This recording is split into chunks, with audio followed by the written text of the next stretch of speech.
So this is the new book we are going to start. This is what the law of contract act, Indian contract act है. And before I start the class you should understand the nature of the subject. इस subject की nature समझनी चाहिए आपको, और वो क्या है? This subject is highly technical in nature. IPC से ज्यादा टेक्निकल है ये. सो आपको इसको अगर पार पाना है कॉन्ट्रैक्ट एक्ट में, तो आपके पास एक ही तारा है, एक ही काम करना पड़ेगा आपको कि इसके जितने भी सेक्शन हैं, एटलीस्ट सेक्शन 2 to 30, 2 से लेकर 30 तक के जितने सेक्शन हैं, आपको इन सेक्शन को वर्बेटम रटना पड़ेगा. What I am saying, verbatim रटना पड़ेगा, तभी आप इससे क्वेश्चन सॉल्व कर पाओगे. क्योंकि कॉन्ट्रैक्ट एक्ट की अंडरस्टैंडिंग भी बहुत जरूरी है, और जो फ्रेजेस यूज किए गए, जो वर्ड्स को यूज किया गया सेक्शंस में, उन सेक्शंस को याद करना भी बहुत जरूरी है. वरना प्रीलिम्स में बहुत अच्छे मैंने देखा है कि कॉन्ट्रैक्ट के क्वेश्चंस नहीं कर पाते हैं. और अगर जैसा मैंने कहा वैसे कर लोगे आप, तो मेरा गोल हमेशा रहता है कि 15 out of 15 मीन्स 100% परफॉर्मेंस. ये एक्ट ऐसा है, ये हुआ, आईपीसी हुआ, ये ऐसे हैं, आपको 100% परफॉर्मेंस होनी चाहिए आप लोगों की. जैसे for example you can expect latest case laws in case of CrPC, in case of CPC, in case of evidence, but in case of constitution in case में आता है. लेकिन कॉन्ट्रैक्ट एक्ट में there are hardly any chance of latest case laws, कोई चांस ही नहीं है. तो जितने case laws already text book में हैं वो कर लें और बेरेट कर लें, तो that is more than sufficient.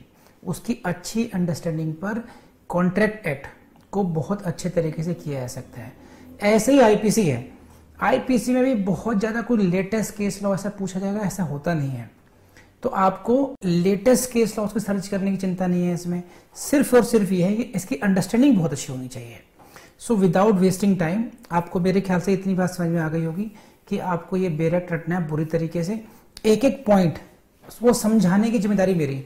भले ये क्रैश कोर्स सही, लेकिन I will explain it in जितनी मैक्सिमम डिटेल में हो सकता है, विद इन दैट कंस्ट्रेंट. जितना मुझे समझाना चाहिए उससे ज्यादा ही समझाऊंगा आप लोगों को. जहां आपको समझ में नहीं आए वहां मुझे बता दीजिएगा. किसी का कोई प्रश्न हो, यहाँ पर कोई मन में ऐसा लग रहा हो कि भी कुछ पूछना चाह रहे हैं मुझसे, चलिए हम लोग क्लास बढ़ाते हैं आगे. प्लीज सेक्शन 2A पर आ जाइए फटाफट. डेफिनेशन स्टार्ट करते हैं. Section 2A very important. Please see this. What is this section 2A? Section 2A क्या कहता है? When one person signifies to another his willingness to do or to abstain from doing anything with a view to obtaining the assent of that other to such act or abstinence, he is said to make a proposal. So basically 2A defines what? Proposal. पहला question आपसे ये आएगा, which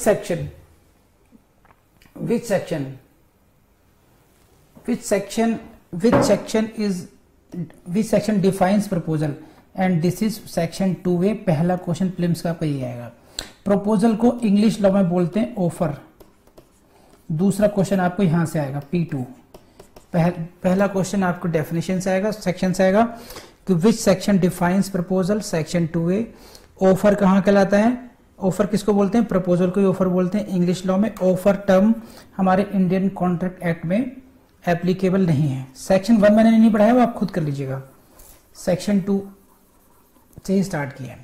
अब समझिए, when one person signifies to another his willingness, इसी को समझते हैं पहले. When one person signifies to another his willingness, जब कोई व्यक्ति दूसरे व्यक्ति को अपनी इच्छा, विलिंगनेस, संप्रेषित करता है. It means what?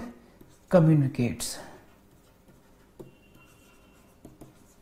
ध्यान रखना. So one person is communicating to another what? His willingness, उसकी इच्छा, कि व्हाट ही वांट्स. एंड उसकी इच्छा क्या है? ये रही उसकी इच्छा, टू डू और to abstain from doing anything. कि if I am saying कि I want to purchase your car, now it means I am signifying my willingness.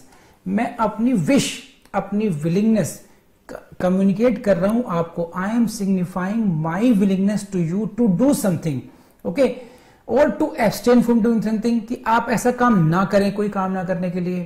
तो क्या होगा, पहले इसी को समझते हैं. चलिए, to do something और to abstain from doing something क्या मतलब है, इसको उदाहरण समझ लीजिए. कि अगर मैं आपसे कहता हूं कि आप मेरा घर बना दीजिए, if you construct a house for me, that as a builder, then I will pay you ₹10 lakh.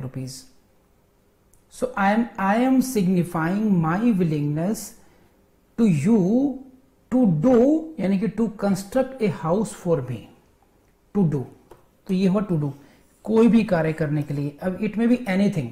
I am asking you to do anything for me. This is one part. Or it may be to abstain from doing anything. या ये हो सकता है कि भाई साहब please ये काम मत कीजिए बस. What you have a right to raise a wall here, but don't raise a wall there. I will pay you something. तो I am here signifying my willingness not to do something for you. You please abstain doing something anything from it. So here what I am doing, if I am making a proposal, I am communicating to you my willingness to do something or to abstain from doing anything. यहां तक बात समझ में आई नहीं? बताइए, इतनी ही बात बताइए मुझे, बस जल्दी बताइए, फास्ट प्लीज. यहां मोहित बंसल साहब की बड़ी दिली इच्छा है कि मैं उनको बताऊं कि क्वेश्चन कैसे आएंगे. कॉन्ट्रैक्ट एक्ट में क्वेश्चन आपके बहुत सुपरफिशियल नहीं आते हैं, बहुत हार्डली ऐसे पूछेंगे, आपसे पूछ लेंगे डेफिनेशन वगैरह.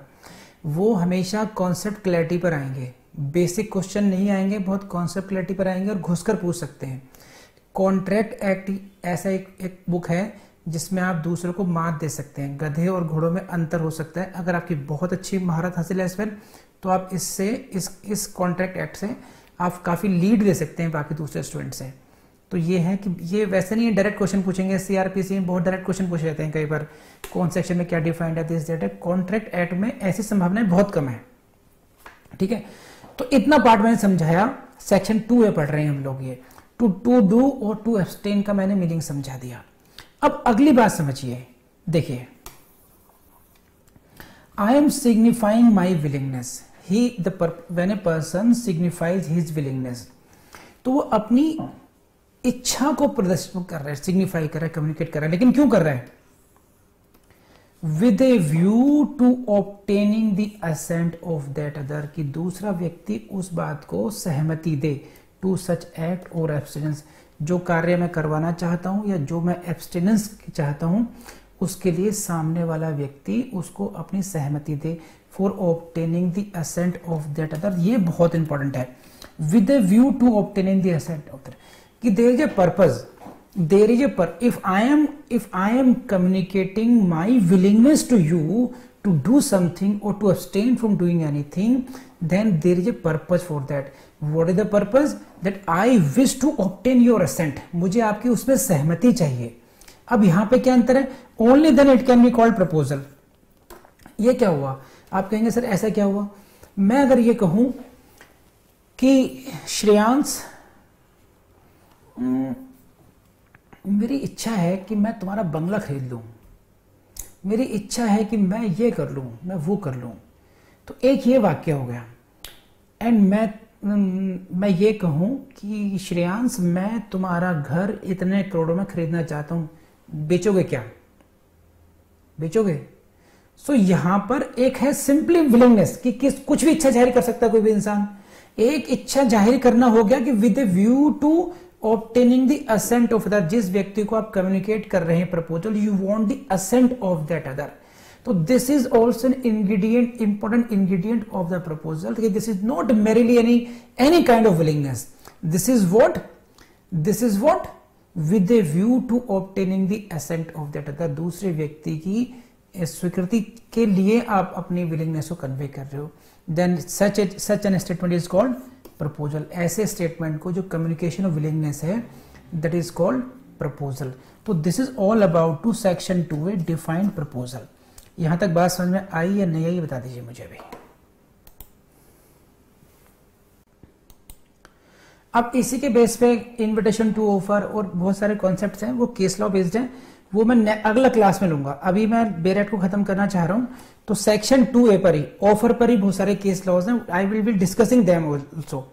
लेकिन आज पहले बेरेट बेस्ड कुछ पार्ट हो जाए, सो दैट कि यहां से रट्टनतम बटनतम आप शुरू कर सको इस पे। तो अब आ जाइए 2B पर। 2B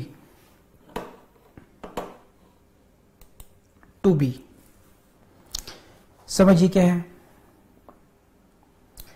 2B, when the person to whom the proposal is made, signifies his assent thereto, जब वह व्यक्ति जिसको प्रपोजल किया गया है अपनी सहमति दे देता है, the proposal is said to be accepted. A proposal when accepted becomes promise, and this is the question for your prelims। यहीं से क्वेश्चन आता है, देखिए ये आता है, a proposal when accepted becomes what? Promise, agreement, contract, acceptance। Answer is promise। ये ध्यान रखना, क्यों कई बार मैंने स्टूडेंट देखा है तो उसको एक्सेप्टेंस करके आते हैं वो लोग, ये एक्सेप्टेंस तो है। Section 2B is section 2B deals with what? Acceptance, but it defines what? Promise as well। A proposal, इस लाइन को रट लीजिए, घोट लीजिए, समझाता हूं मैं। A proposal when accepted becomes a promise।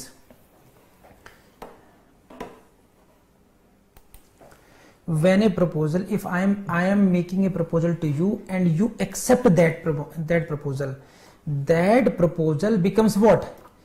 That proposal will convert into promise। वह प्रस्ताव, वह ऑफर क्या बन जाएगा? अब प्रॉमिस बन जाएगा। The proposal will convert into promise on acceptance।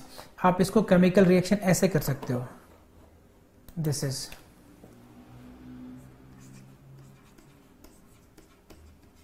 Proposal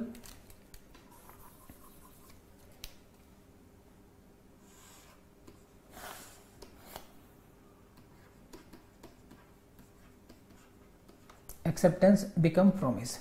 जिन लोगों ने केमिस्ट्री पढ़ी होगी वो समझ रहे होंगे, proposal in the when met with acceptance will become promise. तो अब तो नहीं भूलेंगे आप लोग, इसी लाइन से क्वेश्चन आएगा, a proposal when accepted becomes promise. अब इसको दोबारा पढ़ लेते हैं, देखिए क्या था। ए प्रपोजल, देखना, व्हेन द पर्सन, कौन व्यक्ति है ये व्यक्ति वो है to whom the proposal is made. this person signifies his assent thereto। जिस व्यक्ति को प्रपोजल दिया गया है, the proposal was made, if that person signifies his assent thereto, and this word is very important, signifies here means communicates। so this word was in the 2A as well, signifies। when a person signifies his willingness means when the proposal was being communicated। here in case of acceptance is being communicated, it means what? both offer and acceptance should be communicated, otherwise there will be no proposal, no acceptance। communication is what? communication is the essential ingredient of both proposal as well as of acceptance। अगर मेरे मन में रहा कि मैं लाल किला खरीदना चाहता हूं, तो मेरे मन में ही रहा, मैंने या तो किसी को प्रपोजल दिया या मैंने किसी बात की एक्सेप्टेंस की। तो this is no, communication is important. और कहां से वर्ड निकलता है? Signifies his assent, signifies his willingness. वहां पर क्या कर रहे थे 2A में? Signifies his willingness. In case of proposal he was signifying his willingness to do और to abstain anything, and in this case you are signifies his assent thereto, वह अपनी सहमति संप्रेषित करता है। तो आई होप कि 2B भी समझ में आया होगा, आपको एक्सेप्टेंस समझ में आई होगी कि एक्सेप्टेंस कब कहेंगे हम लोग, प्रपोजल अब कब कहेंगे, जल्दी बताइए। ये बात समझ में आई या नहीं आई? Now I come to 2C, जल्दी बोलिए। प्रोमिसर और प्रोमिसी। प्रोमिसर और प्रोमिसी, यहीं से पहला क्वेश्चन आएगा। Which section deals with the promisor, definition of promisor और promisee. This is section 2C। The person making the proposal is called promisor and the person accepting the proposal is called promisee. ये बहुत मुश्किल तो नहीं होना चाहिए मेरे ख्याल से। सेक्शन 2C, जो व्यक्ति प्रपोजल दे रहा है उसको क्या बोलेंगे, प्रोमिसर बोलेंगे। Proposal, if I am proposing you, जैसे फॉर एग्जाम्पल अगर मैं थोड़ा सा फनी उसमें कहूं तो श्रेयांश गौड़ साहब, बस अब दिन आने ही वाले हैं, वो 7 फरवरी हो गई और 6 दिन का इंतजार करो, तो 14 फरवरी आने वाली है। So if he is proposing and the other party is accepting, तो he is what, promisor and she is promisee, and the person accepting the, this is called, अब जब तक प्रपोजर है ये, समझ रहे हैं आप ये, when he was just making a proposal he was a proposer, okay, when it is accepted the proposal, then proposal becomes promise and now proposer becomes promiser. आप बात समझ रहे हैं। श्रेयांश गौड़ साहब पहले क्या थे, केवल प्रपोज कर रहे थे, he was a person making proposal, यानी कि proposer. when his proposal was accepted, it became what, it became promise। तो जब इनका प्रोमिस क्या हो गया, इनका प्रपोजल क्या हो गया, प्रोमिस बन गया। तो अब इनका स्टेटस क्या हो गया, प्रपोजर से क्या हो गया, ये भी क्या कहलाएंगे साहब, ये भी श्रीमान जी कहलाएंगे अब, यानी कि प्रोमिसर कहलाएंगे। और जो मैडम एक्सेप्ट कर रही हैं वो क्या कहलाएंगी, प्रोमिसी कहलाएंगी। तो ये तो मैंने समझाने का तरीका बताया। तो प्रोमिसर एंड प्रोमिसी, यहीं से प्रीलिम्स में क्वेश्चन आता है कि कहाँ डिफाइंड है, सेक्शन 2C में है, और इसी की लिटरल लैंग्वेज पर ही आपको प्रोमिसर और प्रोमिसी के बेस्ड क्वेश्चंस मिल जाएंगे आपको। अब ये बहुत इंपॉर्टेंट है, सेक्शन 2D कंसिडरेशन, इसका यूज भी बहुत होता है प्रैक्टिकली, आपने देखा ही होगा। Section 2D consideration.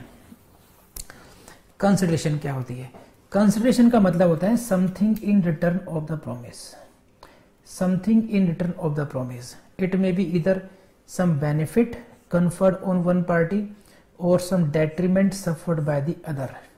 इसका मतलब क्या है, इसको समझिए पहले। कंसिडरेशन का मीनिंग आम भाषा में समझ लेते हैं पहले क्या है। आम भाषा में क्या है, कंसिडरेशन का मतलब क्या है।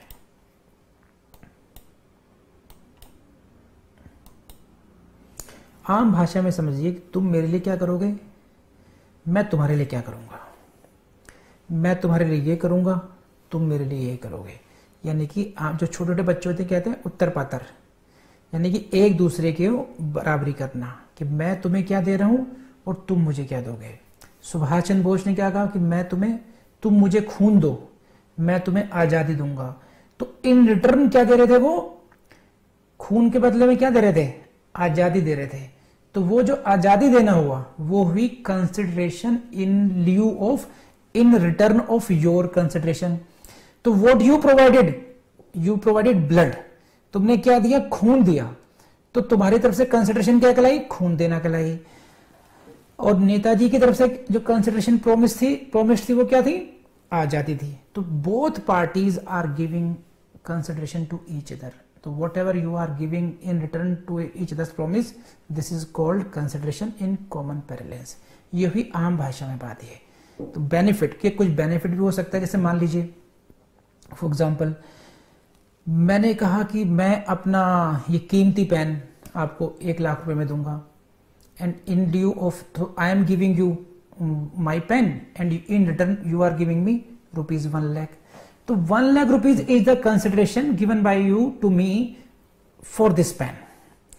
For the promise of your 1 lakh rupees I am giving you my pen, this is consideration from my side. 1 lakh rupees is consideration from your side. तो this is all about consideration. ये तो बेनिफिट हुआ एक दूसरे को हम दे रहे हैं।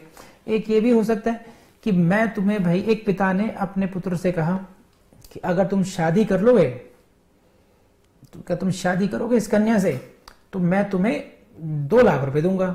अब देखो शादी कर रहा है तो डेट्रीमेंट का मामला है, बेनिफिशियल मामला है, खैर इसके छोड़ दीजिए इस बात पर। लेकिन डेट्रीमेंट भी हो सकता है कई बार, अगर कैरियर की कॉम्प्रोमाइज करना पड़ रहा हो तो। या तुम अगर ये काम नहीं करोगे, यहां पर दुकान नहीं करके यहां पर दुकान अगर नहीं चलाओगे, अगर इस मोहल्ले में दुकान नहीं चलाओगे तो मैं तुम्हें 2 लाख रुपए दूंगा। मान लीजिए कोई कोचिंग विधि के बारे में चलाना चाहता हूं, तो मैं कहूं कि भाई यहाँ कम से कम विद इन 1 किलोमीटर की रेंज में आप यहाँ पर कोचिंग मत चलाइए। तो this is some detriment suffered by the other. दूसरा व्यक्ति कुछ झेल रहा है, कुछ नुकसान झेल रहा है, तो उसका नुकसान झेलना भी कंसिडरेशन हो सकता है। तो it may be in the form of benefit, ये क्वेश्चन प्लेस में आता है।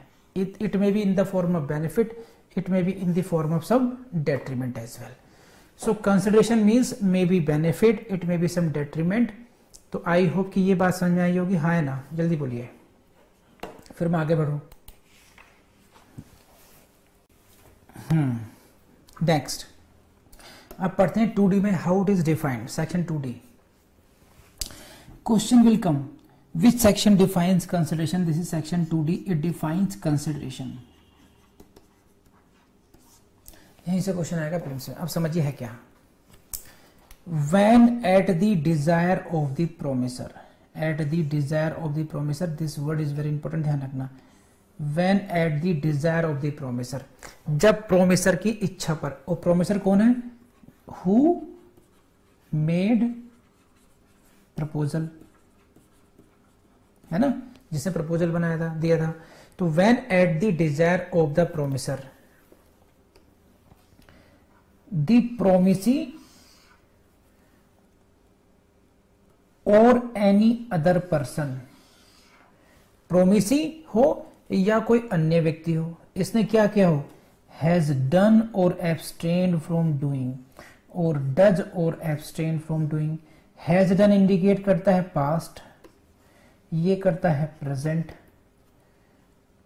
और प्रोमिस टू डू और to abstain from doing something, ये इंडिकेट करता है फ्यूचर को। सही है?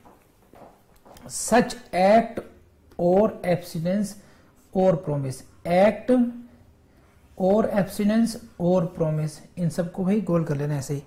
Is called consideration for the promise. अब मैं समझाता हूं, देखिए क्या है। ये सारा गोल कर दिया, अंडरलाइन कर लिया, आप लोगों ने कर लेना चाहिए इस तरीके से। इसको आप ऐसे समझिए, मैंने ऐसे कहा कि जो हमारे अरुण भाई साहब हैं, ये आलिया भट्ट के पड़ोसी हैं। Mister Arun Parihar is the neighbour of miss Alia Bhatt. Miss Alia Bhatt का अपना एक छोटा सा पप्पी है, डॉगी है, सही है। अब वो किसी दिन खो जाता है। आलिया भट्ट मैडम परेशान हो जाती हैं। उनको परेशान देख करके अरुण भाई साहब उनसे ज्यादा परेशान हो जाते हैं। सो आलिया भट्ट की जान उस डॉग में और अरुण परिहार की जान आलिया में। तो इस तरीके से ये चेन रिएक्शन लगातार चल रहे हैं। अब यहां पर आलिया भट्ट मैडम कहती हैं, she is the proposer now, कि अगर अरुण तुम मेरे लिए मेरा डॉग ढूंढ करके लाओगे, तो मैं तुम्हें ये इनाम दूंगी। कोई भी इनाम घोषित कर दिया। नाउ अरुण परिहार जो है वो डॉग को ढूंढने में चले जाते हैं।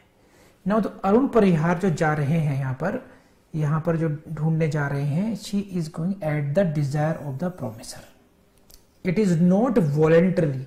अगर वो ढूंढ के लेकर आते हैं डॉग को, तो ये कहा जाएगा कि whatever he has done that is what at the desire of the promisor. तो ये this is the first of the ingredient of the consideration, कि the consideration should be provided. What is the consideration? What is the consideration of Arun Parihar? That he found the dog, he found the missing dog.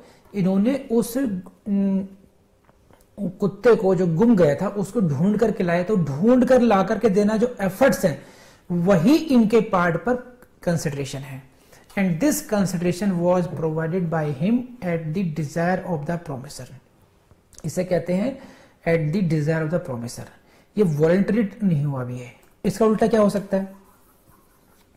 इन्होंने देखा कि आलिया दुखी है और ये अपने आप लग गए मिशन पर। आलिया ने इनसे कहा नहीं है, और दिन दूनी रात चौगनी मेहनत करके इन्होंने उस डॉग को ढूंढ करके ले आए, और इनके मन में ये है कि आलिया भट्ट से कुछ मिलेगा मुझे, समझे। नाउ यहां पर क्या हुआ, आलिया भट्ट ने डॉग लिया एंड एक थैंक यू बोला और अपने घर चली गई। अब अरुण परिहार यहां पे ढूंढ रहे हैं कि ये क्या खेल खेल गया मेरे साथ। Now he wants to sue her for the compensation. Here it is whatever you have done, Mr. Arun Parihar, whatever you have done, that was at your own sweet will. You did not do anything at the desire of the promiser. आपने जो भी कुछ किया है वो promisor की Dzire, इच्छा पर नहीं किया है, वो आपने वॉलंटरीली किया है। तो consideration should not be voluntarily, it should be always at the desire of the promisor. This is the first ingredient. तो ये डिजायर वाला समझ में आया, eight the desire of the promisor. Please यहां तक बताइए मुझे।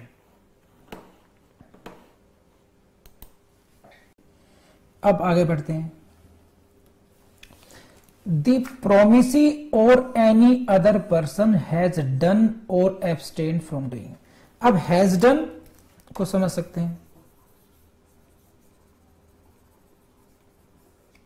देखिए हैज डन को समझते हैं, फिर एब्सटेन इसका उल्टा हो जाएगा।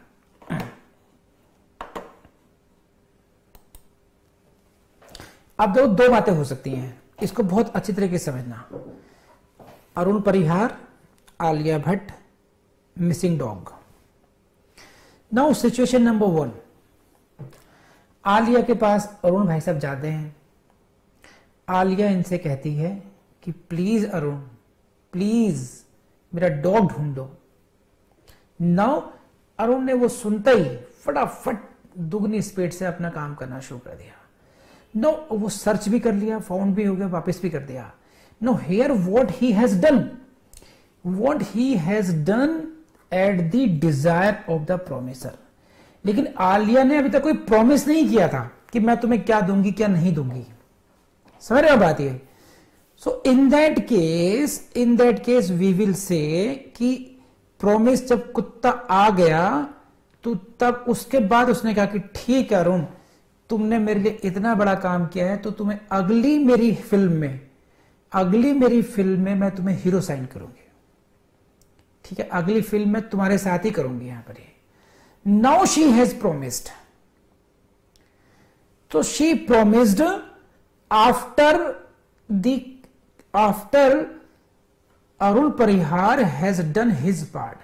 अरुण परिहार ने जब अपना रोल निभा दिया, जब अपना काम कर दिया, उस डॉग को ढूंढ करके ला दिया, उस समय तो कोई प्रॉमिस नहीं हुआ था, उसके बाद में यह प्रॉमिस हुआ है। मींस जब प्रॉमिस हो गया, प्रॉमिस से पहले आप अपनी कंसिडरेशन दे चुके हैं। आप बात समझ रहे हैं। देखिए ये कट ऑफ डेट मान लेते हैं, सपोज इट इज 7 to 21, 7/2/21 को ये डॉग मिस हुआ, 18 को, सॉरी 5 को, 5/2/21 को डॉग मिस हुआ। दिख नहीं रहा आपको, ऐसे लिखता हूं।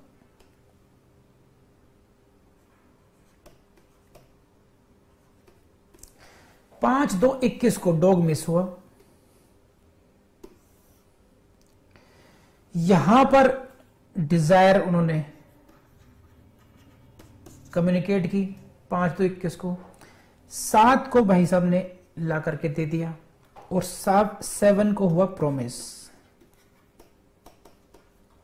प्रॉमिस कि इनकी तरफ से आया कि yes I promise that I will sign you as my hero in the next या अपकमिंग फिल्म। तो यू सी कि डिजायर पर हुआ एक बात, आपने जो कंसिडरेशन दी है, सपोज ये जो 6 को दिया, मान लीजिए 6/2/21 को कंसिडरेशन दे दी, कंसिडरेशन, प्रॉमिस बाद में हुआ है, कंसिडरेशन पहले दे दी।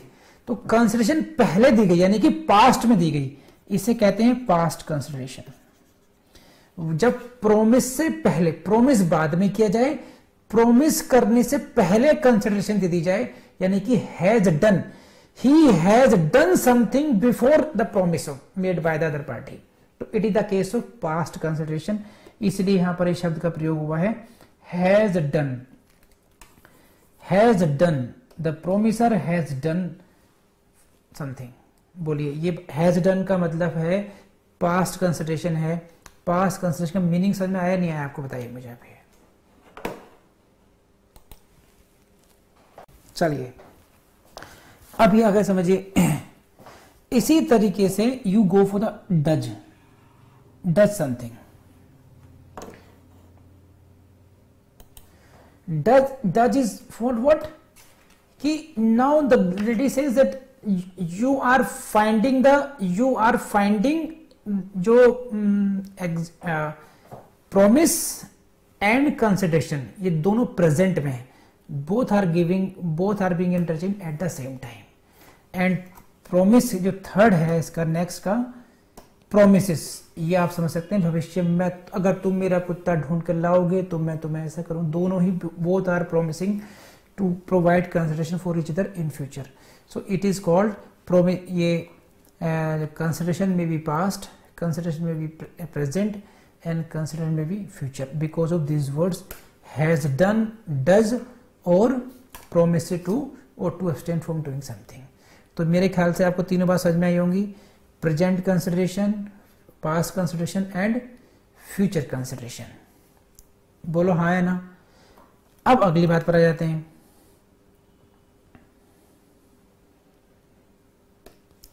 The consideration for the promise eight the Dzire, तो है ये इसको ऐसे समझिए आप, प्रोमिसी और any other person,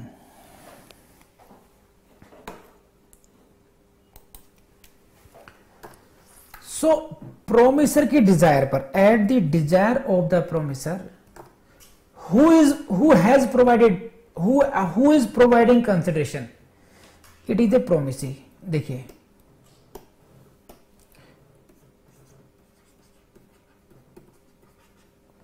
promiser, promisee, the contract is between promiser and the promisee। एक तीसरा व्यक्ति, इसे कहते हैं खामोखा, कि तुम कौन हो, मैं खामोखा, ये है एनी अदर पर्सन।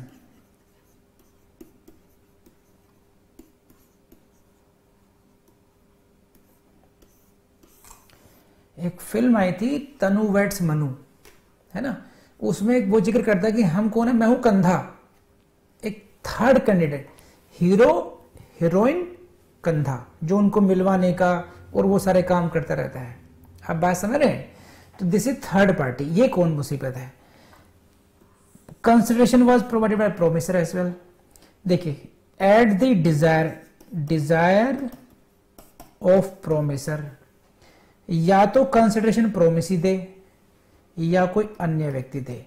इसे कहते हैं कि इन इंडिया कंसिडरेशन में be provided by third party as well. In India consideration में be provided by the third party. कैसे? Because of the language of section 2D। Section 2D क्या कहता है कि कंसिडरेशन, इसको आप थोड़ा सा और मैं अच्छा करके कराता हूं आपके लिए। You see, promising himself or any other person, जिसे मैं कह रहा हूं खामोखा, या तो ये काम करे सारे हैज डन, डज और प्रोमिस, या ये भी कर सकता है। जैसे so in this case you see as per the section 2D consideration may be provided not only by the promisee but also by the any other person। any other person वो है जिसके बीच में कोई बाइंडिंग ऑब्लिगेशन नहीं है, जो contract नहीं कर रहा है। कॉन्ट्रैक्ट किस किस के बीच में है? कॉन्ट्रैक्ट है प्रोमिसर और प्रोमिसी के बीच में। Contract is between promisor and promisee and this is what done by third person. देखिए अगर ये कहे जाए कि अरुण परिहार का दोस्त है, थर्ड पर्सन फ्रेंड, ठीक है, अरुण परिहार ये कहे कि तुम्हारा डॉग मैं ढूंढ कर दूंगा। ठीक है, आलिया से कहा जाए कि देखो अगर तुम अरुण परिहार के साथ में मूवी साइन करो तो तुम्हारा जो कुत्ता है मैं ढूंढ के लाके दूंगा। अब जो कॉन्ट्रैक्ट बिटवीन होगा वो कॉन्ट्रैक्ट किसके बीच में है? प्रोमिसर एंड प्रोमिसी, आलिया और अरुण के बीच में। लेकिन जो कुत्ता ढूंढ के लाया गया है, जो consideration is being provided by whom, by third party, so it may be consideration may be provided by the promisee or the any other person as well. सो ये जो है आपको ध्यान करना पड़ेगा। यहां से प्रीलिम्स में कई बार क्वेश्चन पूछा जाता है कि in India whether consideration can be provided by third party or not. Yes, third party can provide the consideration as well because of the use of the phrase by any other person or any other person। हाँ जी हाँ, अब बताइए, समझ में आया नहीं आया? ये जो एनी अदर पर्सन की जो वैल्यू है, क्यों, क्या महत्व है इस फ्रेज का, ये आपको समझ में आ रहा होगा। अब देखो एक एक शब्द काम का है यहाँ पर, इसलिए मैंने आपसे कहा था कि आप इसको डिप्टो रटेंगे। आप अगर आप कुछ भी छोड़ेंगे तो हो सकता है क्वेश्चन गलत हो फिर आपसे।